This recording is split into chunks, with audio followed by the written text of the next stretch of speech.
everyone, today I am going to discuss important questions which usually comes in IGNOU term and exams, as most of the students in IGNOU are working people, so most of them don't get enough time to prepare for the exam.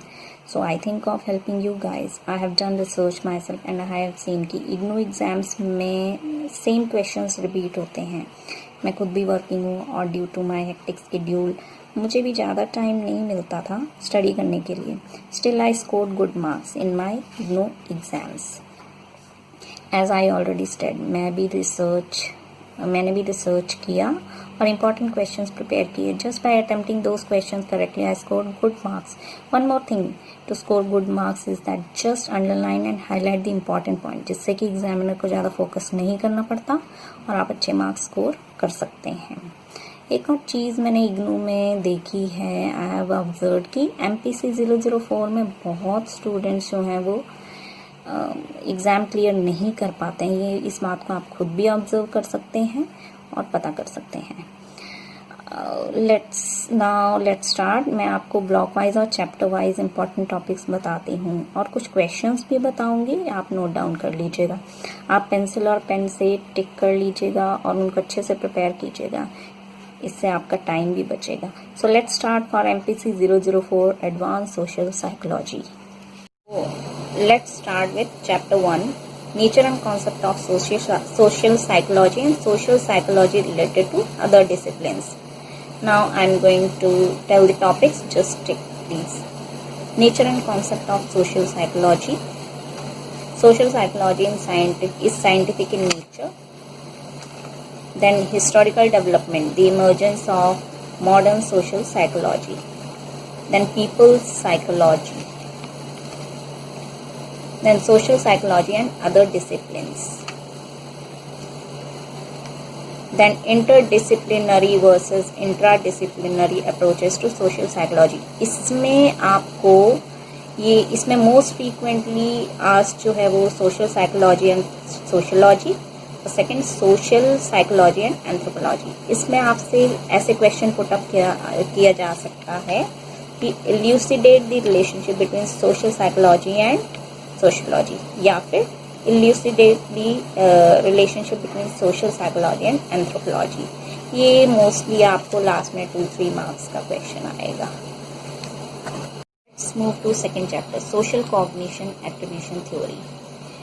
Person perception and social cognition, cognitive algebra, additive and averaging models, impression formation.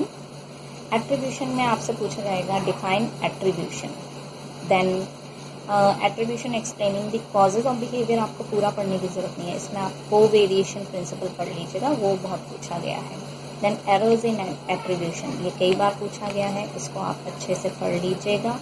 और एक और question मैं आपको इसमें बोलती हूँ, वो आप प्रिपेयर कर लीजिए. Explain Bem's self perception theory. Then move to chapter 3, methods of social psychology.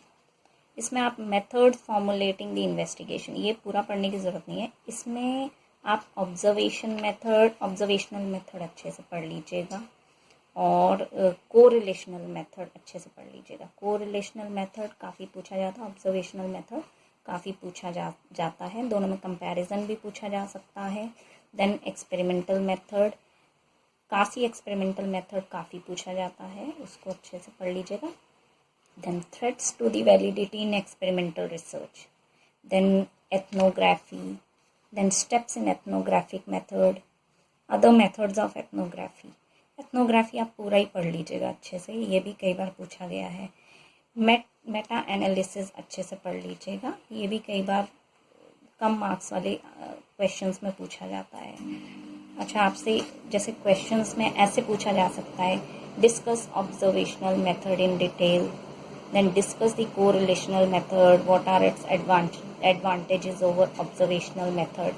ये मैं आपको बता रही हूँ कि किस वे में आपसे क्वेश्चन पुट अप किया जा सकता है.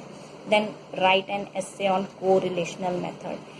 अगर आपको ये आता है तो आप इसमें जैसे ये 3 ग्राफ दिए हुए हैं, perfect positive correlation, perfect negative correlation, no correlation, इसका ग्राफ आप बनाएंगे आंसर में तो आपको अच्छे मार्क्स मिल जाएंगे. Then differentiate between control group and experimental group, ये क्वेश्चन पूछा जा सकता है. Let's move to chapter 4। Chapter 4 में ज़्यादा कुछ नहीं है, इसमें आप some ethical issues in social psychological research, ये अच्छे से पढ़ लीजिएगा, ये मोस्टली पूछा गया है। और what are the various fields in which social psychology can be applied, ये पूछा जा सकता है आपसे। तो इसमें मैं आपको थोड़ा सा आंसर का हिंट दे देती हूँ, मतलब आइडिया दे देती हूँ। इसमें आप जैसे हेडिंग्स लिख सकते हैं, abnormal psychology, bio psychology, then clinical psychology, cognitive psychology, comparative psychology. तो ये सब आप इस आंसर में लिख सकते हैं। देन एथिकल इश्यूज में आपसे ऐसे क्वेश्चन पुट अप किया जा सकता है, like write a note on ethical issues in social psychology. बस इस चैप्टर में तो ज़्यादा कुछ है नहीं। Move to block 2 and chapter 1, sorry, the concept of social influence.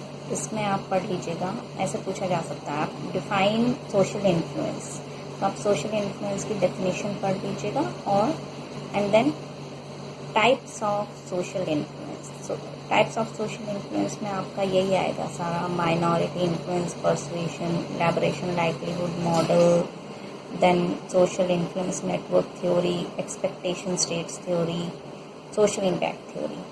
तो इसमें भी जो मोस्टली पूछा जाता है वो मैं आपको बताती हूँ, वो है पर्सुएशन।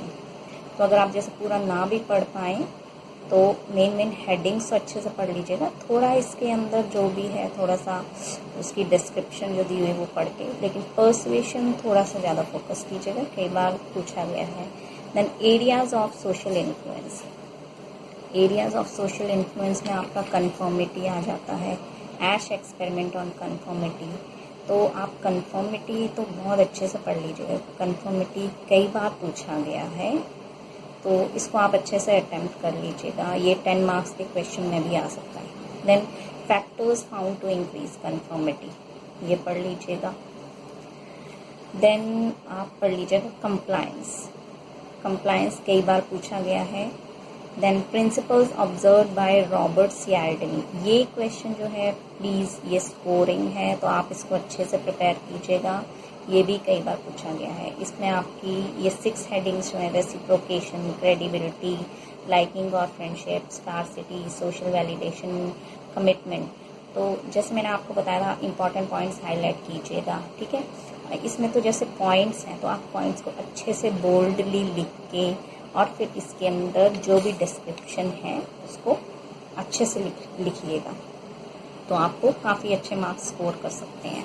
देन ओबेडियंस अच्छे से पढ़ लीजिएगा, ओबेडियंस कई बार पूछा गया है। Then experimental studies of human obedience, ये पढ़ लीजिएगा, ये भी बहुत ज़्यादा तो नहीं बट थोड़ा पूछा गया है। देन फैक्टर्स दैट इंक्रीज ओबेडियंस, ये पढ़ लीजिएगा। बस और तो इस चैप्टर में ज़्यादा कुछ खास नहीं है। Now let's move to chapter 2, block 2, chapter 2, pro-social behavior and factors contributing to pro-social behavior. In this आप pro-social behavior की definition याद कर लीजिएगा अच्छे से, थोड़ा सा इसका description भी पढ़ लीजिएगा। डिस्क्रिप्शन तो ऐसा कुछ है नहीं, आप डेफिनेशन अच्छे से कर लीजिएगा इसकी। Then pro social behaviour in emergency situations, इसमें आपके 5 पॉइंट्स आएंगे। एज सच मैंने आपको पहले भी बोला है कि जो भी पॉइंट्स वाले आंसर्स हैं उनको पॉइंट्स को आप अच्छे से बोल्डली लिख के हाईलाइट कीजिएगा, देन उसका अंदर डिस्क्रिप्शन लिखिएगा। देन थ्योरेटिकल पर्सपेक्टिव्स, ये आपका आएगा फैक्टर्स अफेक्टिंग हेल्पिंग बिहेवियर। इसमें आपको और कुछ पढ़ने की जरूरत नहीं है, इसमें जस्ट ये 2 थ्योरीज दे रखे हैं। थ्योरेटिकल पर्सपेक्टिव्स वाली हेडिंग में सोशल लर्निंग थ्योरी और सोशल आइडेंटिटी थ्योरी, ये आप पढ़ लीजिएगा, 2 theories. Then empathy, altruism hypothesis, ये आप अच्छे से पढ़ लीजिएगा। और बस यही है इस चैप्टर में। तो हाँ, आपसे ऐसे क्वेश्चन पुट अप किया जा सकता है, like define pro social behaviour with factor leading us to help in a particular situation.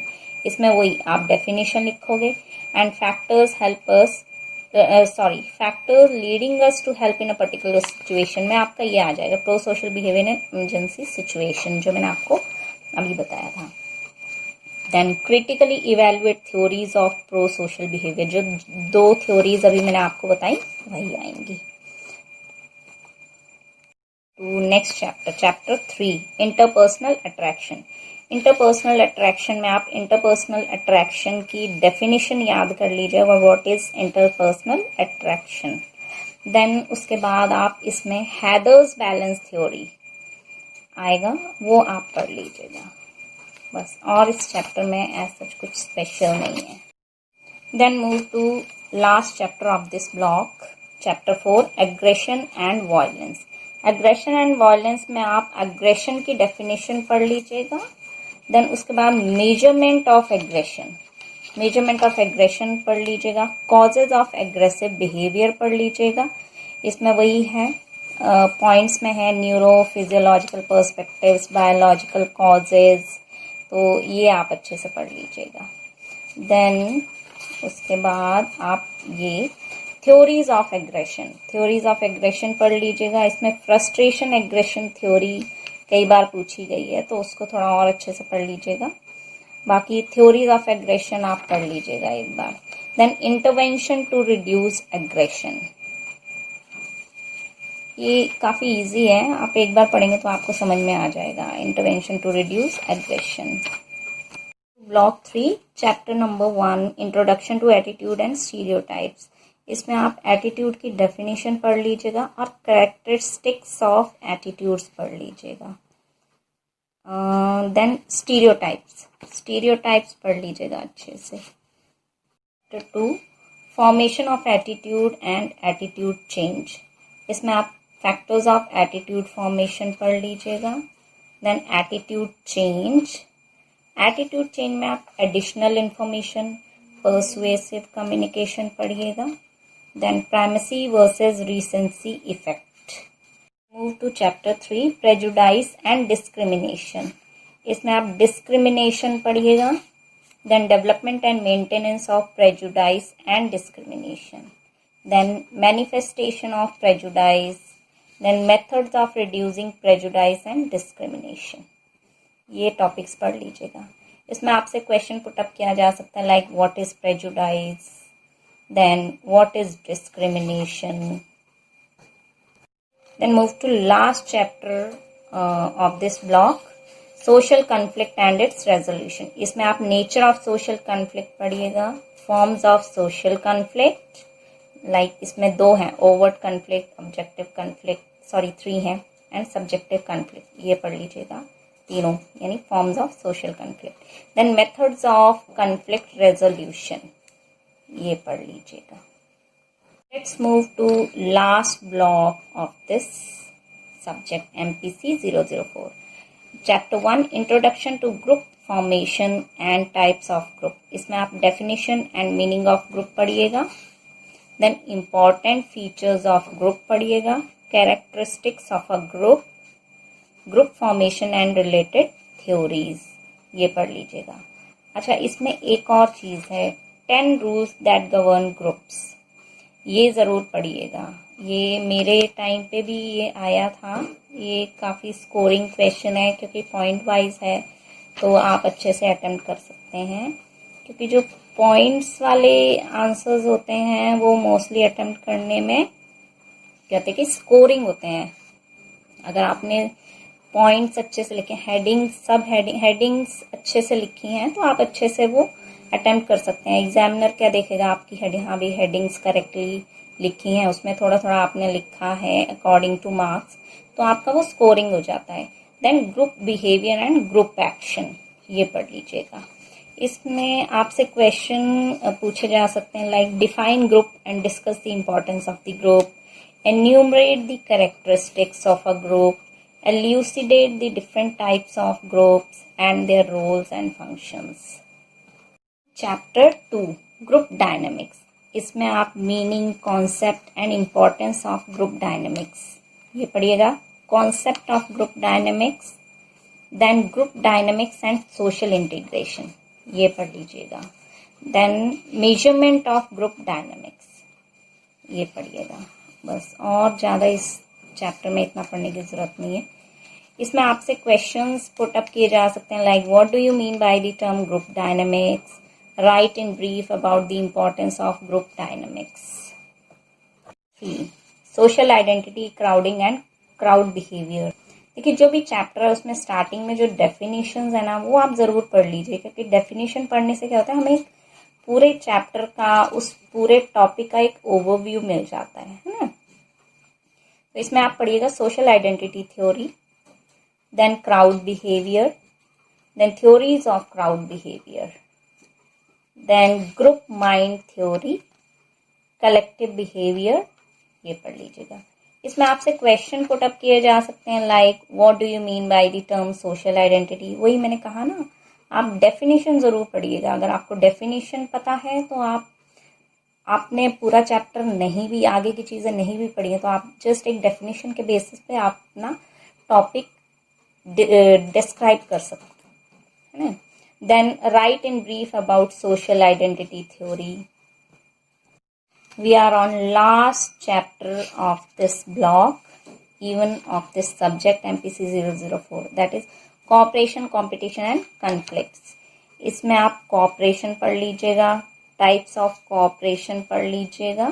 types of cooperation में आपका direct cooperation, indirect cooperation, then primary, secondary, tertiary, role of cooperation, ये आ जाएगा। तो ये एक बार आप टाइप्स ऑफ कोऑपरेशन रीड कर लीजिएगा, पढ़ लीजिएगा।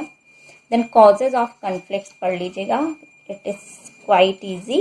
देन कैरेक्टरिस्टिक्स ऑफ कॉन्फ्लिक्ट पढ़ लीजिएगा। तो इजी चैप्टर है, आप एक बार रीड करेंगे तो आपको आ जाएगा ये। So with this we have finished our MPC 004। अब देखिए किसी चैप्टर में मैंने आप बोलेंगे कि ये तो पूरा ही कवर करवा दिया, लेकिन मैंने आपको वही बताया है जो रिपीटेड क्वेश्चंस, बार बार रिपीट क्वेश्चंस हुए हैं इग्नू एग्जाम्स में। तो प्लीज़ जो भी बताया है उनको अच्छे से प्रिपेयर कीजिए, फिर आपको कोई नहीं रोक सकता अच्छे स्कोर करने से। Thank you so much. अगर मेरी वीडियो आपको पसंद आई हो और हेल्पफुल लगी हो तो इसे लाइक और शेयर करना ना भूलें, और मेरे चैनल को सब्सक्राइब करना ना भूलें। मैं ऐसी ही हेल्पफुल वीडियोस आपके लिए और लाती रहूँगी। Thank you.